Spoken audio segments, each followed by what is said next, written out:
लोखंडी पाईपने हॉटेल चालकास बेदम मारहाण, तिघांविरुद्ध गुन्हा दाखल। टपरीचा पत्रा काढण्यासाठी चुलत भावास समजावून सांग असे म्हटल्याचा राग आल्याने तिघांनी हॉटेल चालकासह त्याच्या कुटुंबातील महिलांना शिवीगाळ करीत लोखंडी पाईप लाथाबुक्क्यांनी बेदम मारहाण करून जीवे मारण्याची धमकी दिली। ही घटना नगर तालुक्यातील खारेकर्जुने येथे शुक्रवार दिनांक 23 मे रोजी सकाळी 9 वाजता घडली। याबाबत संभाजी अर्जुन मुळे, वय वर्ष 42, राहणार खारेकर्जुने यांनी MIDC पोलीस ठाण्यात फिर्याद दिली आहे। फिर्यादी मुळे यांचे खारेकर्जुने गावामध्ये वडापाव आणि नाश्त्याचे हॉटेल आहे।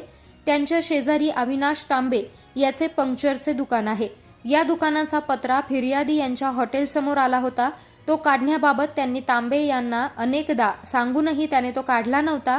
23 मे रोजी तेथे अविनाशचा चुलत भाऊ पिनू आप्पासाहेब तांबे, बंटी बाळासाहेब तांबे, बबलू पिनू तांबे हे बोलेरो गाडीतून आले। यावेळी फिर्यादीने पिनू तांबे यास तुझा चुलत भावास टपरीचा पत्रा काढून घेण्यास सांगितलं, परंतु तो काढत नाही, त्याला समजावून सांग असं म्हटल्याचा राग आल्यानं त्याने फिर्यादी शिवीगाळ केली। तसेच तिघांनी बोलेरो गाडीतून लोखंडी पाईप काढून फिर्यादीस मारहाण सुरू केली।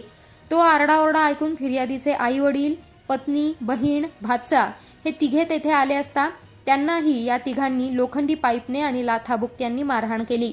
या मारहाणीत फिर्यादीसह चंद्रकला अर्जुन मुळे, धनश्री शिवाजी मुळे, अर्जुन कारभारी मुळे, स्वप्नील टांगळ, संगीता टांगळ आणि मनीषा मुळे हे जखमी झालेत। या प्रकरणी संभाजी मुळे यांनी दिलेल्या फिर्यादीवरून MIDC पोलीस ठाण्यात पिनू तांबे, बंटी तांबे, बबलू तांबे यांच्याविरुद्ध गुन्हा दाखल करण्यात आलाय।